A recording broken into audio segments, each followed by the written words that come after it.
종말의 신앙이라는 제목입니다. 이제 본문은 마지막 종말에 대해서 계속 이야기하고 있는데 여러분들 마가복음 13장은 마태복음 24장과 더불어서 종말을 계속해서 이야기하는 것입니다.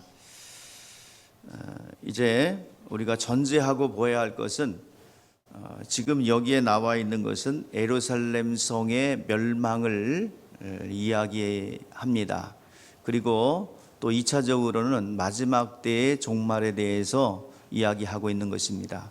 1차적으로는 예루살렘 종말과 2차적으로는 마지막 종말에 대해서 이야기하고 있습니다. 예루살렘 성의 멸망에 대해서 지금 이야기하고 있는 것인데, 우리가 전제해야 될 것은 마지막 종말의 때에 일어날 일에 대해서 이 비유를 통해서 알라는 것입니다. 하나님의 말씀은 여러분들 그 시대에 말했지만 그 시대에만 해당되는 것이 아니라 계속해서 시대를 막론하고 이 성경을 읽는 모든 독자로 하여금 현재적으로 말씀하고 있다는 것을 다시 한번 우리가 전제를 해야 될 줄 압니다. 이제 예수님께서 이제 다시 오실 것인데, 예수님의 초림과 그리고 부활하시고 하늘 보좌에 가신 다음에 이제 그 다음부터 종말은 계속 시작되고 있는 겁니다. 그래서 하늘 보좌에 들어가고 이제 예수님께서 하늘 보좌에 들어가시고 성령이 임하신 이후에는 그 시대를 마지막 세대라 그래서 말세라고 하는 것이고, 종말은 계속 시작되고 있는 것입니다.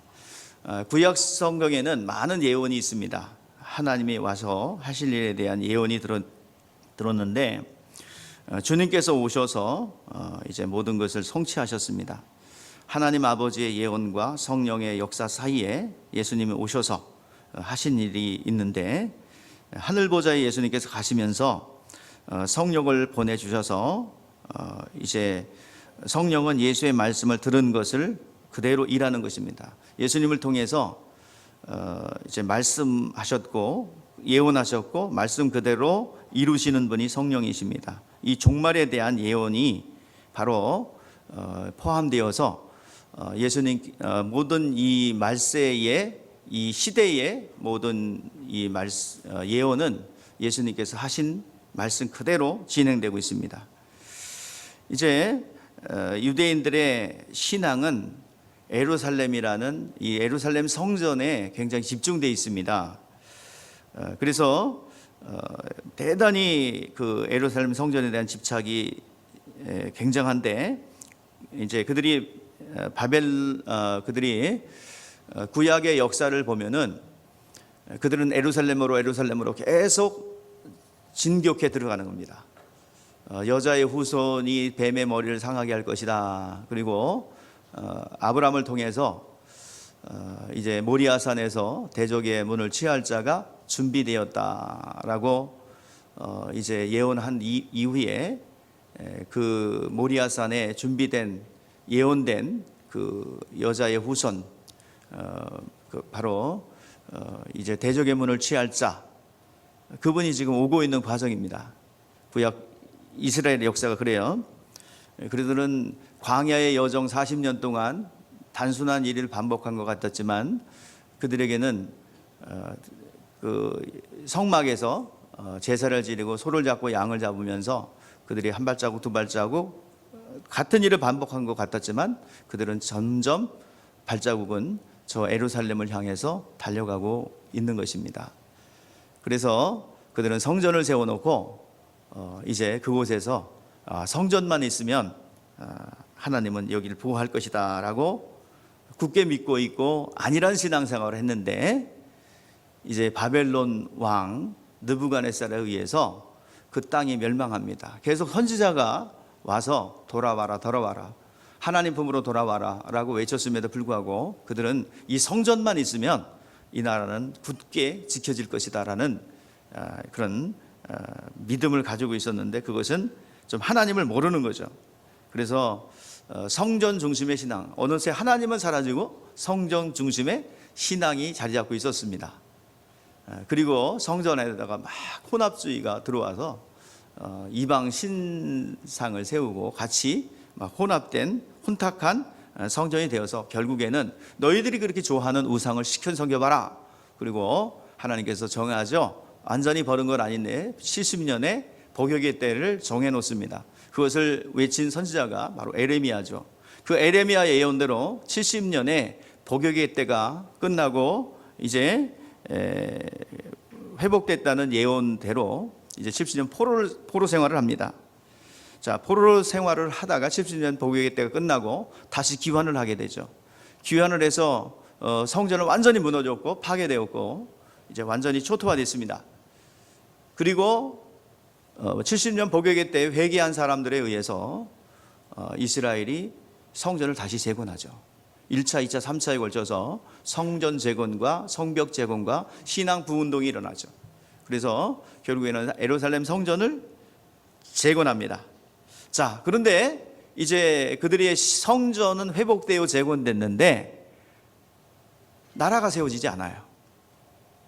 희한한 일이죠. 성전은 재건했는데 나라가 세워지지 않아요. 그래서 그때부터 그들은 나라가 세워지기를 바라면서 신앙 운동을 회복합니다. 왜 성전은 세워졌는데 이 나라가 왕조가 세워지지 않느냐? 다시 다윗과 같은 왕이 일어나 그 중흥의 때를 맞이해야 되는데 왜 일어나지 않느냐?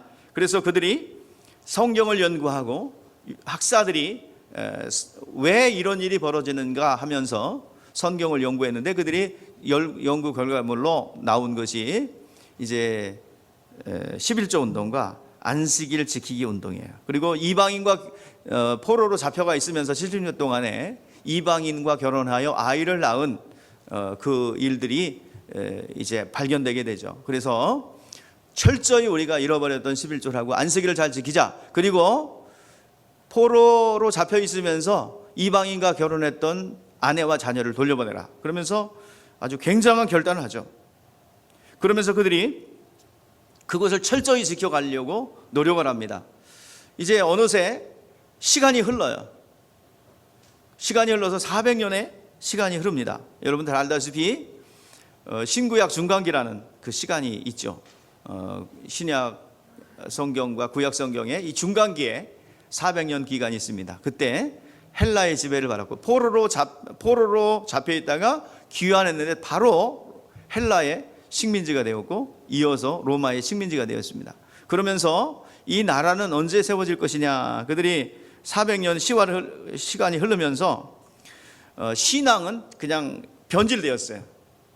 성전에 집착한 거예요. 하나님은 없어요. 하나님 말씀도 형식화되었습니다. 그냥 성전만 있으면 돼요. 그래서 성전 신앙으로 성전의 집착으로 변질되었어요. 그래서 하나님은 없고 성전의 우상만 섬기듯이 남아있게 됩니다. 그때 이제 그렇게 400년 동안에 있을 때 예수님 오신 거예요. 우상을 섬기듯이 이제 성전을 섬겼습니다. 하나님은 없고 말씀은 없고 그냥 형식화되고 어떤 종교화된 이 신앙이 자리 잡고 있었을 때입니다. 그것을 이용해서 헤롯은 유대인의 환심을 사기 위해서 헤롯 성전을 아주 웅장하게 46년에 걸쳐서 짓게 되죠. 돌 하나가 얼마나 크냐면 여러분 지난번에 7.2m 평균이 그렇고요. 10톤에 넘는 돌입니다. 그걸 착착 쌓아서 만들었는데 그것이 도저히 어떻게 파괴할 수 없어요. 성벽도 튼튼하고. 근데 예수님께서 이 성전을 헐라하는 말이 있었기에 제자들이 이 성전 어떻게 되겠습니까? 이렇게 미석과 아름다운 그 꾸며놓았는데 인테리어가 잘 되어 있는데 이 성전 어떻게 되겠습니까? 라고 할 때 예수님께서 뭐라 그래요? 돌 하나 안 남기지 않고 다 없어질 것이다. 예언하죠. 우리 신앙생활하는 데 있어서 하나님의 말씀이 있습니다. 우리 기독교 신앙은 하나님 말씀하시는 거예요. 말씀하시고 그 말씀을 붙잡는 사람들에게 그대로 역사합니다. 믿음을 가진 사람들에게 그대로 역사합니다. 그런데 마귀가 하는 일은 뭐예요? 본질에서 벗어나게 하는 거예요. 자꾸 엉뚱한 것에 집중하게 하는 것입니다. 우리 기독교 신앙은 여러분 잊지 마십시오. 말씀을 듣는 것입니다. 말씀을 듣는 것입니다. 그리고 말씀을 믿는 것입니다. 그리고 말씀을 믿는 자에게 하나님이 역사하시는 거예요. 근데 원수마귀는 계속해서 말씀에서 벗어나도록, 본질에서 벗어나도록 역사합니다. 신앙 외의 것으로 교회가 웰빙 무도로 가고, 교회 같은 경우도 어떤 그 사교 모임으로 만들고 코이노니아를 변질되게 만듭니다. 교회 안에 어떤 그 아름다운 말씀의 교제라든지 전도와 어떤 그런 것보다는 이 교양을 쌓고 사람들이 모여서 좋은 음식 나누면서 위로를 얻고, 여러분 교회는 위로 얻는 것이 아니라 내 신앙을 여러분들 내 영혼을 교정하는 거예요. 말씀으로 수술하는 것입니다. 아파요. 또 여러 가지로 자존심도 상해요. 그게 교회입니다.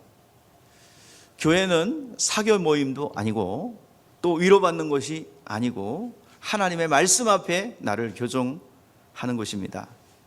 또한 이 교회 공동체를 통해서 여러분 무엇을 얻어가기보다는 내 영혼이 정말 하나님 앞에 축복을 받는 것입니다.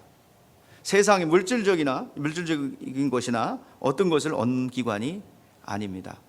계속해서 기독교회가 변질돼 가고 있는 것을 우리는 경계해야 됩니다. 여러분 성령 충만하지 않으면 싹 변질돼요. 파괴되는 것은, 변질되고 무너지는 것은 너무 쉬워요. 세우기가 어렵고 이 변질되는 것은 너무 쉬워요. 여러분 기독교회는 말씀으로 훈련받은 사람들이 영혼을 구령하고 영혼을 세우는 것이에요. 이것을 위해서 늘 성령의 충만함을 덧입어야 합니다. 그래서 그 외에 어떤 것 교회에서 집중하면 이제 변질되는 것입니다.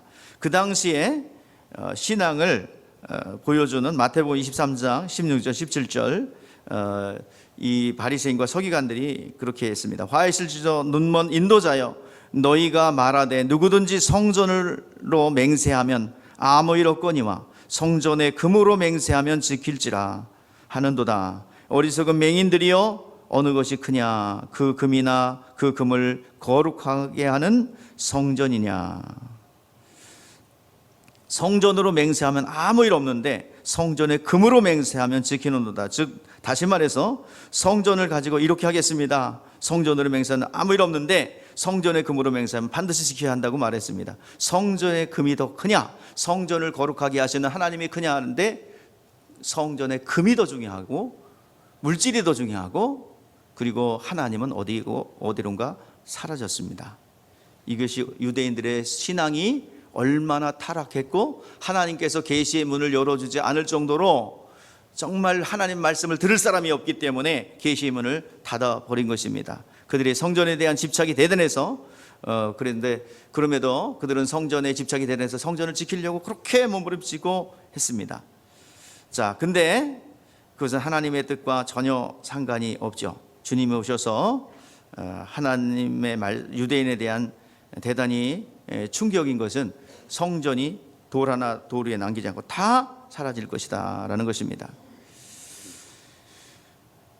이제 다 무너지리라 말씀 그대로 주님께서 이제 많은 말씀하신 대로 그대로 됐어요. 주님께서 이 땅에 오셔서 많은 능력을 행했습니다. 많은 이적을 행했습니다. 근데 예수님은 왜 예수님 죽였어요? 그들이 기대했던 예수님은 어떤 기대예요? 오매분만 기다렸던 이 나라가 회복됨이 어떻게 될 건가? 400년 동안 침묵하셨는데 세례 요한이 등장하더니만 세례 요한의 뒤를 이어서 계속해서 예수님이 등장해서 많은 이적과 표적을 행합니다. 그들이 기대하기는 드디어 이제 나라가 회복될래 보다. 저런 능력과 권세가 있으면 로마 정도쯤이야 다 무너질 것이다. 자, 그러면서 예수님을 막 따라다녔어요. 근데 그런 인자 가운데, 이적 가운데 하나님 되심을 본 자들이 있으니 그들이 제자들이에요. 근데 수많은 허다한 무리들은 예수님을 따라다니면서 뭘 봤어요? 다윗 왕조의 회복을 기대했습니다. 그리고 많은 사람들이 집중하여 바라봤어요. 유대인의 나라를 회복하는 왕으로 예언대로 다윗 왕이 다시 일어날 것이라고 생각했습니다. 그런데 어느 날 육체를 회복해 주는 그 다윗이 일어났다고 생각했는데 어느 날 예수님이 로마 병정에 붙잡혀가서 힘없이 채찍에 맞고 죽어가는 거예요. 그것을 바라보면서 배신감을 느낀 거예요. 분노가 일어났어요. 자기가 기대했던 메시아가 아니다는 거죠. 다윗이 다시 일어나 다시 회복할 것이다. 너의 왕위가 영원할 것이다 라는 약속을 해주셔서 이제 그 나라가 회복될 줄 알았는데 힘없이 무너지는 거예요. 초라하게 잡혀서 이리 끌려다니고 저리 끌려다니고 참수를 당하는 거예요. 이것을 보면서 속았다. 배신감과 분노가 폭동을 일으킵니다. 너무나 무능해 보였어요. 그들의 예수에 대한 기대가 실망이 바뀌어 분노를 갖게 됩니다. 실망을 넘어 분노를 갖게 돼요. 그러면서 소리 지는 거예요. 십자가에 못 박으라고. 조롱합니다. 침뱉습니다. 폭동과 분노로 표출되었어요. 그리고 예수를 죽이는데 그들은 동조해버렸고 동의해버렸고 너무나 분하고 기대감이 실망으로 바뀌었기 때문에 예수를 십자가에 못 박기라고 외치고 또 외친 거예요. 그것이 바로 예루살렘에서 일어났던 일입니다. 예루살렘 유대인들이 살고 있는데 유대인들에게 이 예루살렘 성에 대해서 주님 말씀한 것입니다. 우리 주 예수께서 하신 말씀, 모든 시대에 적용되는 말씀을 전제로 하고 보아야 됩니다. 예루살렘 성이 멸망할 것을 예언하지만 그것은 종말의 때에 일어날 현상에 대한 이중적 의미를 가지고 있다는 것이에요. 역사적으로 예루살렘 멸망 때 성취되었고 그 예루살렘 성을 통해서 우리가 예수님 다시 오셔서 세상 종말이 올 때 어떻게 될 것인가를 우리가 살펴봐야 됩니다. 자, 14절 말씀 한번 읽어보시죠. 중요한 구절인데요. 시작. 멸망에 가증한 것이 서지 못한 것에 선 것을 보거든 읽는 자는 깨달을진저 그때에 유대에 있는 자들은 산으로 도망할지니라. 자, 멸망에 가증한 것이 선 것을 보거든 서지 못할 곳에 서는 것을 보거든. 이게 누구냐면 결론적으로 말하면 로마를 얘기합니다.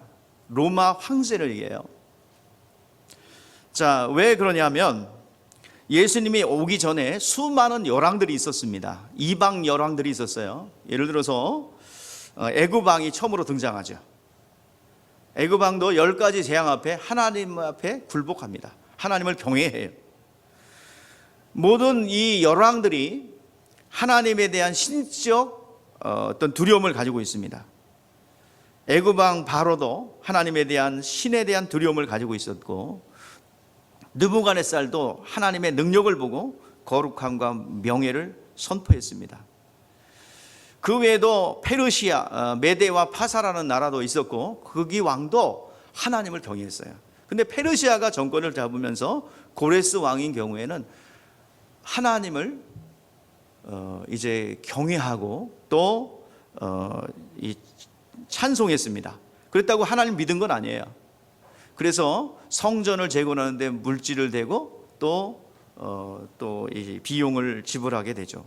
또 다리오 왕 같은 경우는 다니엘의 행한 것을 보고 하나님을 노래하고 찬미했습니다. 즉 다시 말해서 그들이 하나님을 섬기고 여호와의 신앙을 받아들인 건 아니에요. 하나님의 그 신적 경외심을 가지고 그를 두려워했던 것입니다.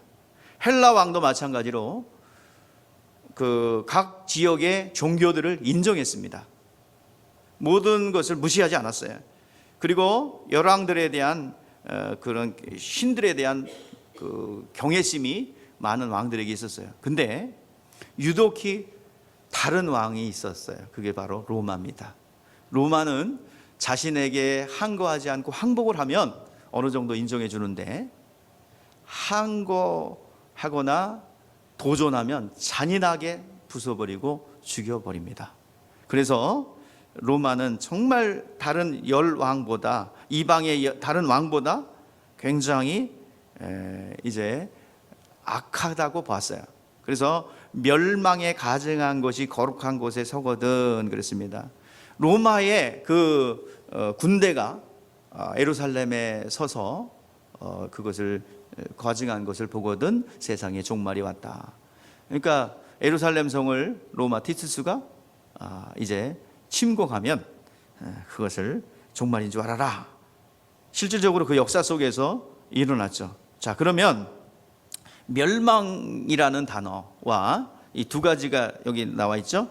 멸망과 가증한 것입니다. 자, 멸망이라는 단어. 자, 멸망이라는, 왜 이게 로마인가 이걸 얘기해 주는 거예요. 자, 왜 멸망이냐? 자, 멸망이라는 이 단어는 그 교회를 그 멸망이라는 단어는 헬라어로서 사막이라는 뜻입니다. 여러분, 사막이라는 뜻이 포함되어 있는데, 이 사막이라는 것은 뭐냐면 물이 없고 건조한 곳이고 멸망에 있고 생명체가 없는 땅입니다. 사막에서 살아남는다, 이것은 있을 수 없어요. 사막은 이제 죽음이 가득한 곳입니다.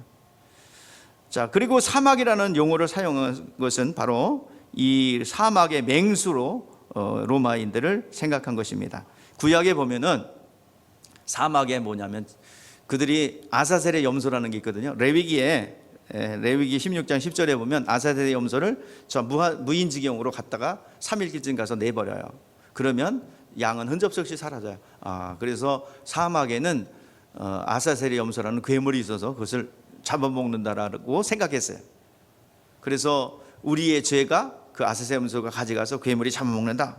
그래서 아사셀의 염소라고 했는데, 바로 이 아사셀의 염소, 잔인한 존재, 인정도 없고 피도 없는 그런 잔인한 존재, 이 멸망이라는 단어에 담았습니다. 멸망.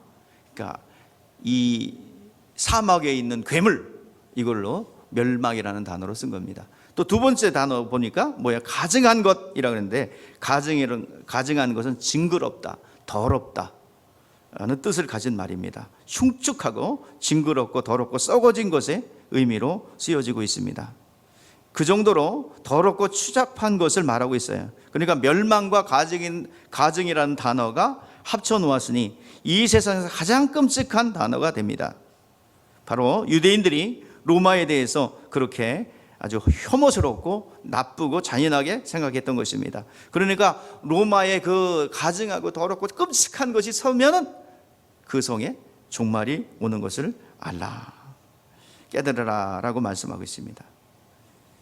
자, 그런 줄 알고 여기 본문 말씀에 14절 말씀에 뭐라고 그랬냐면, 읽는 자는 깨달을진저 그랬어요. 읽는 자는. 자, 이 성경을 읽는 모든 독자는 깨달아라. 종말을 맞이하고 세상의 끝으로 가져가는 모든 성경을 읽는 지도자들, 리더들은 이것을 깨달아서 깨우치란 말이에요. 자, 그 당시에 성경을 읽는 것은 예루살렘의 사람들에게 이것을 쓰고 있지만은 성경을 읽는 사람들은 누구예요? 지도자들이죠. 지도자들. 평민들은 성경을 못 읽어요. 지도자들, 성경을 읽는 모든 사람들, 오늘 성경을 가르치는 모든 교사들, 목사를 포함해서 모든 리더들은 이 마지막 때를 읽고 이것을 가르치라라고 말하고 있는 것입니다. 바로 성경을 봉독하는 신앙의 지도자들 말하고 있죠. 여러분, 예루살렘 파괴하는 것 같이 여러분 예루살렘 성전에 가증한 것이 서거든. 그러니까 오늘날 적용하면 어떻게 되겠어요? 여러분, 그것을 깨달아야 되겠죠. 교회에 로마에 같은 우상이 딴지가 서면, 그러니까 기독교가 뭐가 되는 거예요? 우상화되고 있는 것입니다. 예수는 사라지고 기도는 있는데 예수가 사라져요. 또 사역은 있는데 예수가 없어요. 그냥 교리적 예수만 남아있는 그 상태를 말합니다. 그 상태가 되면은 마지막 때인 것을 알라. 마지막 교회가 변질되는 것은 이 세상의 마지막 종말이 온다는 것입니다. 그러므로 우리 성경을 읽는 지도자들은 바로 이 마지막 때를 알고 깨달으라 라고 말씀하고 있습니다. 요한일서의 말씀에 보면은 그 사함받을 죄와 사함받지 못할 죄가 있어요. 사함받지 못할 죄는 불순종의 죄죠. 사함받는 자는 우리의 모든 모든 우리 읽어보겠습니다. 시작. 누구든지 형제가 사망에 이르지 아니하는 죄를 범하거든 구하라. 그리하면 사망에 이르지 아니하는 범죄자들을 위하여 그에게 생명을 주시리라. 사망에 이르는 죄가 있으니 이에 관하여 나는 구하라 하지 않노라. 모든 불의가 죄로 돼 사망에 이르는 죄도 있도다. 사망에 이르는 죄는 바로 불신앙입니다. 이것은 도저히 구원할 수 없어요. 자, 15절 말씀에 보면요. 자, 15절 우리 같이 보세요. 오늘 본문 말씀 시작. 지붕에 있는 자는 내려가지도 말고 집에 있는 것을 무엇으로 가지러 들어가지 말며 그랬습니다. 유대인들의 지붕 구조는 평평합니다. 그래서 평평하기에 올라가서 바람도 쐬고 그리고 휴식도 취합니다. 그런데 지붕에 있는 사람이 집 안에 있는 물건을 가지러 들어가지 말라고 그랬고, 또 집에 있는 내려가지도 말고 집에 있는 무엇을 들어가지 말라. 이 말은 바로 무슨 물건, 종말의 때에 사람들은, 죽는 사람들은 무력 때문에 죽는다는 거예요. 그러니까 마지막 때에 여러분 경고로 삼은 것은 무력이에요. 만모니즘. 여기에 탐욕을 부리지 말라라는 것입니다. 우리 룻기에 롯의 아내가 뒤를 돌아봤죠. 왜 돌아봤어요? 미련 때문에 돌아봤다가 소금 기둥이 됐죠. 여러분들 이 무력을 가지고 있으면 마지막 때에 멸망할 수밖에 없다. 주님은 지붕 위에 있는 자는 물건을 가지러 내려가지 말라고 했습니다. 집에 있는 자도 무엇을 가지러 들어가지 말라고 했습니다.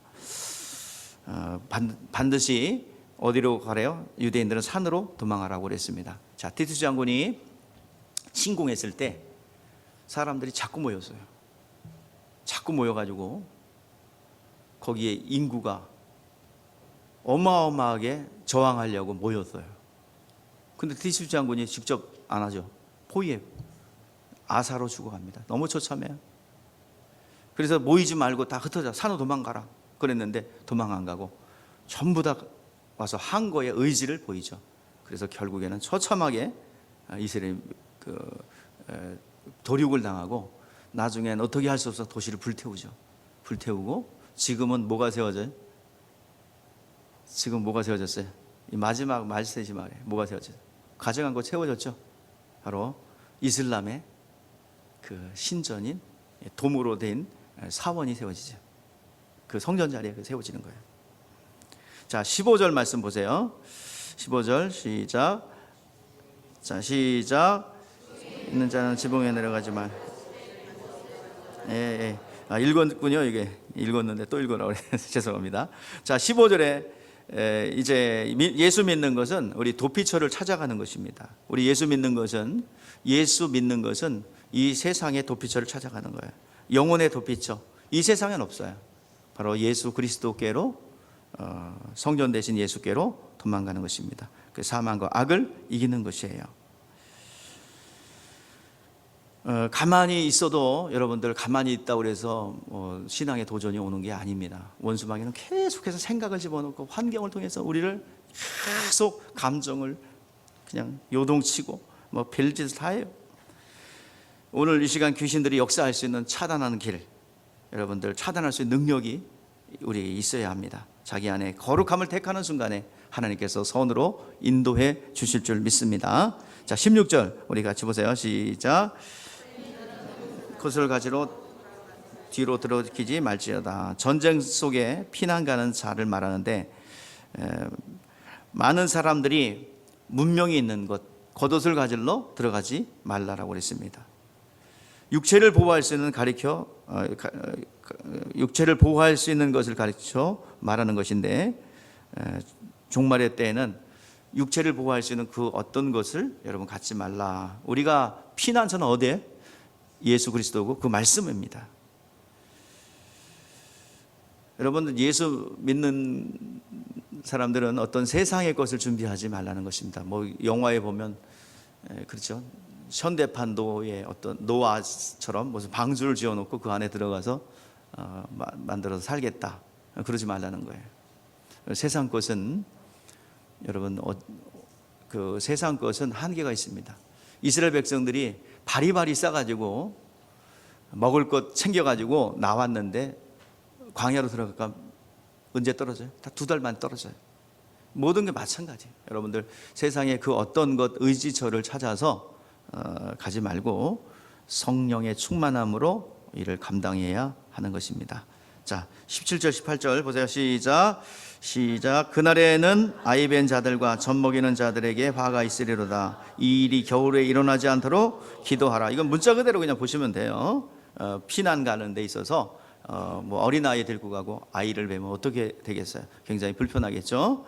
자, 19절 보세요. 시작. 예루살렘에 임한 난리는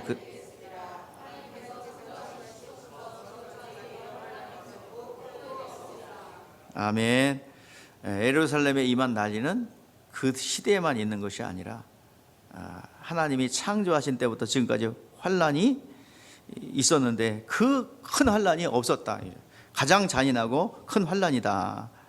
이제 크다는 의미입니다. 다시 말해서 바벨탑이 무너지거나 소돔 고모라 성이 잿더미가 된 것보다 더 무서운 환란이 예루살렘에 임할 것에 대해서 말씀하고 있는 것입니다. 자, 20절 보세요. 시작.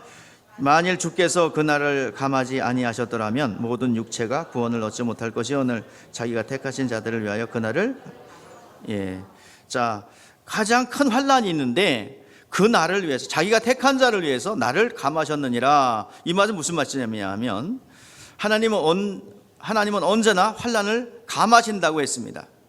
가령 소돔과 고모라 땅의 죄악이 그 두 성에만 있었던 것이 아니죠. 소돔과 고모라의 범죄가 다른 성에도 있었습니다. 그런데 왜 모든 자의 죄가 있어서 이 소돔과 고모라 성만 멸한 것은 나머지 성이 회개하기 위해서 그렇게 하신 거다 이 말이에요. 모든 성이 멸망해야 할 만큼 죄악이 가득하지만 혹시 그 멸망의 성읍의 소식을 듣고 다른 성읍들이 회개하지 않을까 하는 회개할 기회를 주신 것입니다. 택하신 백성들을 위해서 죄악 때문에 하나님께서 그렇게 했다는 것입니다. 죄는 멸망으로 연결됩니다. 그래서 깨어있게 하기 위해서 그렇게 했다는 것입니다. 모든 세계가 그렇게 악하지만 하나님이 그 두 성을 골라서 죄악에 대한 본보기로 멸망시킨 것입니다. 자, 그러므로 예루살렘 종말도 사실은 그곳에만 임한 것이 아니라 전 세계로 임하여야 하지만 예루살렘 성만 멸망을 당하죠. 과거처럼 하나님께서 그렇게 감하신 거란 말이에요. 모든 성이 멸망당해야 되지만 옛날에 형벌을 감하신 것처럼 예루살렘 성도 그렇게 감하신 것이다 이 말이에요. 그래서 그때도 노아 때와 같이 소돔과 고모라 때와 같이 마지막 때에 그렇게 했다는 것처럼 바로 예루살렘 멸망은 장차 종말에 대한 예표입니다. 예수 재림 때를 미리 보여주신 거예요. 많은 도시들이 멸망하는 것, 개인들이 멸망하는 것을 보면서 이걸 감해해 준 거예요. 이것을 보고 깨달으라. 여러분, 어느 도시에 특정한 도시들에 굉장히 그 재앙들이 내리는 것을 보게 되죠. 그것을 왜 내려요? 자, 우리 요번에 이제 사태가 있었던 일이죠. 중국에서 어느 도시에만 우한이라는 데서만 있었죠. 근데 지금 뭐 베이징까지 확장이 됐는데 그때 우한을 통해서 경고하신 거죠.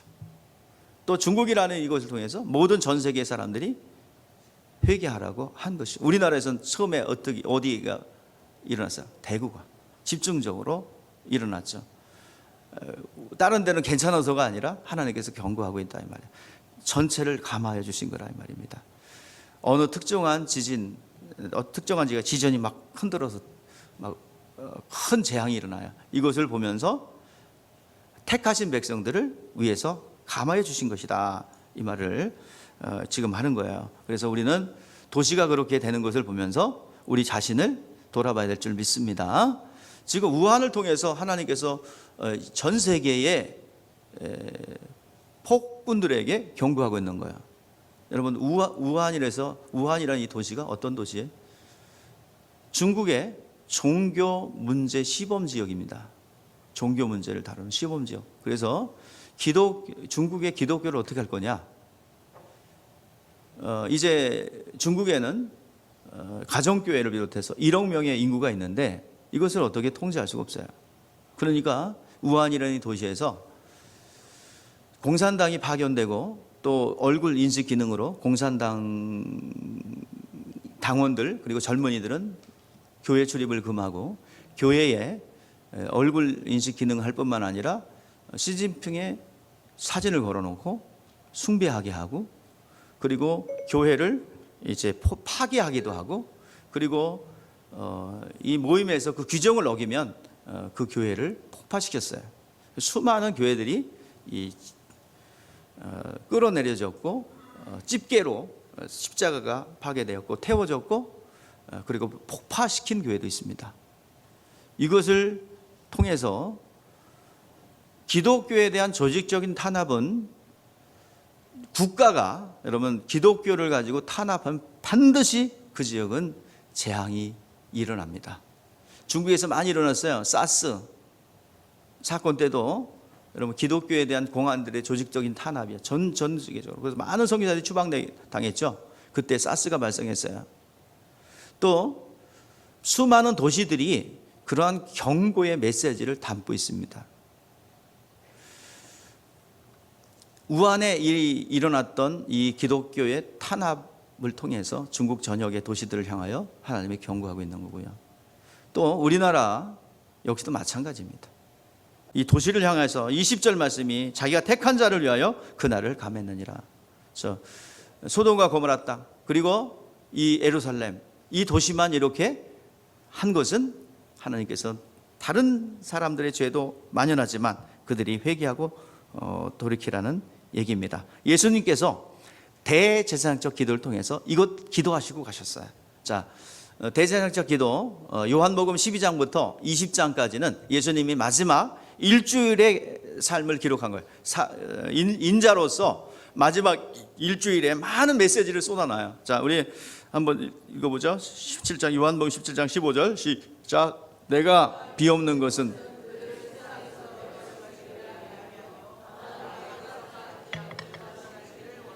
예, 오늘 이 시간 예수님께서는 기독교의 타락을 막기 위해서 기도했어요. 그래서 늘 성령 충만함을 덧입도록 했습니다. 자, 21절 22절 우리 같이 읽겠습니다. 시작. 그때 어떤 사람이 너희에게 말하되 보라 그리스도가 여기 있다 보라 저기 있다 하여도 믿지 말라. 거짓 그리스도인과 거짓 선지자들이 일어나 이적과 기사를 행하여 할 수만 있으면 택하신 자들을 미혹하려 하리라. 아멘. 자, 마지막 때가 되면 뭐가 일어나요? 거짓 그리스도와 거짓 선지자들이 일어나서 거짓 기사를 행한다. 그래서 할 수만 있으면 택하신 자들을 미혹한다 그랬습니다. 요한 계시록 12장 17절 말씀에도 바닷가의 모래 위에 그 원수마귀가 서서 이제 택하신 자들을 그리스도의 증거를 가진 자들과 싸우려고 바닷가 물에 위에 서 있는 것과 같다 그랬습니다. 지금 이 마지막 때 거짓 선지자들이라서 거짓 이적과 거짓 표적을 보여준다고 그랬습니다. 자, 여기서 많은 이적과 표적을 분별할 수 있어야 됩니다. 자, 무당들도 많은 이적을 행하죠. 또 어떤 그 마술사들이 있어요. 자, 여기서 거짓 이적, 거짓 표적이라는 것은 우리 그 마술사들이 어떻게 합니까? 뭐 사람을 반토막 냈다가 다시 붙였다가 막 그러죠. 다 그 눈속임이죠. 자, 오늘 거짓 선지자들이 거짓 그리스도가 거짓 선지자들이 일어나서 하는 일은 눈속임을 합니다. 사람들이 막 눈속임을 해요. 그리고 또 한 가지는 자, 우리 바로의 이 술객들이 같이 이적을 행하죠. 근데 이적을 행하는데 뭐야? 물을 변화시켜서 물을 피로 만드는 것까지 하죠. 근데 뭐를 못해요? 피가 되고 저주받은 것을 생명으로 바꾸는 건 못하는 거야. 이게 거짓 선지자고 거짓 증거입니다. 파괴하는 건 해요. 근데 다시 세우는 건 못해요. 이게 사단의 이적입니다. 사단의 이적은 병드는 거예요. 파괴되는 거예요. 깨지는 거예요. 근데 다시 회복하는 건 못하는 거예요. 여러분, 마귀의 이적은 멀쩡한 사람이 이상한 사람이 돼버려요. 마귀의 이적이 되면 멀쩡하게 건강했던 사람이 병이 발생합니다. 암이 발생합니다. 마귀의 이적은 잘 되는 사업장이 뒤집어집니다. 마귀의 이적은 처음에는 잘 되는 것 같은데 나중엔 다 뺏어갑니다. 물질이라는 이 만모니즘을 통해서 다 미끼를 놔요. 그리고 물질이 전부인 것처럼 전부가 되도록 이끌어가요. 그다음 물질 싹 빼가요. 그러면 어떻게 돼요? 물질을 싹 제거해가면 그 사람 모든 게 무너지는 거예요. 세상 것을 의지합니다. 그러다가 막 잘 되는 것 같아요.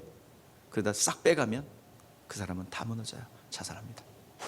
이게 사단의 역사예요. 오늘 거짓 이적을 여러분들이 경계해야 될 줄 믿습니다. 자, 23절 마지막 우리 읽겠습니다. 시작. 너희는 삼가라. 내가 모든 일을 너희에게 미리 말하였노라. 자, 삼가라. 미리 말하였다 했습니다. 자, 우리가 모두 정신 차려서 자기 영혼을 지키는데 힘써야 할 줄 믿습니다. 자, 신앙을 지키는 길은 뭐야? 자, 따라해 보세요. 성령 충만. 성령 충만. 자, 고린도후서 1장 22절 시작. 저가 또한 우리에게 인치시고 성령의 보증으로 성령을 우리의 마음에 주셨느니라. 우리의 믿음을 보증하기 위해 성령이 임하셨고 그 임하신 성령은 그에 따르는 이적과 표적을 통해서 보증하십니다. 오늘 종말의 때일수록 우리가 지켜야 될 것은 성령의 충만함과 그리고 주님이 명령하신 그 영원 구령의 명령을 끝까지 지켜나갈 때에 여러분, 신앙은 기름을 준비하는 것이고 깨어있는 것입니다. 그래서 언제 어느 때 신랑이 온다 할지라도 여러분 기름을 준비하면 언제 어느 때 오더라도 떳떳하게 신랑을 맞이할 수 있는 거룩한 신부가 되는 것입니다. 여러분들, 하나님의 말씀은 지식으로만 있지 않습니다. 하나님의 말씀은 어떤 지적 이해 또는 지적 동의에 머물러 있지 않습니다. 반드시 하나님의 말씀을 내 영혼이, 머리가 깨닫는 것이 아니라 내 영혼이 깨닫는다고 한다면 그 사람의 삶이 변할 뿐만 아니라 반드시 보편적인 이적과 표적이 나타나게 돼 있어요. 여러분, 하나님의 말씀을 무슨 캐라고 그래요? 자, 하나님의 말씀을 담아둔 캐를 법캐라고도 하죠. 뭐가 들었어요? 하나님의 말씀 법이 들었어요. 그래서 법캐라고 그러죠. 또 그 쾌는 또 뭐라고 그래요? 하나님의 언약이 있어서 언약캐라고도 하죠. 그리고 그 언약이 있는 것은 반드시 싹이 나고 또 열매가 맺게 돼 있어요. 그래서 무슨 캐예요? 증거가 나타나서 무슨 캐? 증거캐예요. 하나님의 말씀은 증거함이 있고 보증함이 있습니다. 반드시 하나님의 말씀, 내가 가는 길이 의의 길이고 정말 하나님이 원하는 길이라면 성령께서 보증하십니다. 그 보증은 보편적인 이적과 표적으로 나타나고요, 내가 어떤 형태로든지 변합니다. 이게 하나님의 말씀을 담았다는 증거입니다. 오늘 시간 거짓 증거도 있어요. 거짓 증거, 거짓 이적은 생명을 나타내지 못합니다. 영혼을 살려내지 못해요. 많은 이적은 행하는데 살려내지 못합니다. 어제 이렇게 쌀무름 나오면서 이렇게 어제 생각하지 못했는데 오늘 말씀을 이렇게 묵상하면서 생각이 들었어요. 어저께 말씀 나누신 분은 기억하세요. 그런 원리가 성경의 원리가 아니라 경험주의 철학의 기반으로 한 거예요. 내가 왜 안 되냐? 몰라서 안 된다. 이건 경험주의 철학이거든요. 그래서 경험주의 철학이에요. 하나님의 말씀은 안다는 것은 지식이 아는 게 아니라 뭐가 아는 거예요? 영혼이 아는 거예요. 그럼 반드시 영혼이 알면 말씀이 작동되게 돼 있고, 말씀은 살아서 역사합니다. 수술합니다. 환경을 변화시킵니다. 그리고 반드시 하나님이 손길이 나타나요. 하나님의 손길. 그러니까 하나님의 손길은 뭐예요? 안 되는 일이 되는 거예요. 불가능한 일이 가능해지는 거예요. 불치병이 낫는 거예요. 하나님 놀라운 역사가 일어나게 되는 것입니다. 여러분들, 성경은 반드시 알게 되면 거기에 따른 보증이 나타나는 것을 아시고, 내가 아무 일도 안 일어난다, 그럼 뭔가 내 영혼이 들은 게 아니라 내 지식이 듣고 있는 거야. 오늘 시간 반드시 증언함이 나타나, 하나님 말씀은 성취함이 있고 뭐가 있어요? 증언함이 있습니다. 그리고 하나님 말씀은 짝이 있어요. 반드시 예언하셨으면 뭐가 있어요? 성취가 있어요. 하나님 말씀 반드시 증거가 나타나게 되는 것입니다. 여러분, 말씀으로 수술받아 승리하는 여러분 되시기를 주의 이름으로 축복합니다. 기도하겠습니다.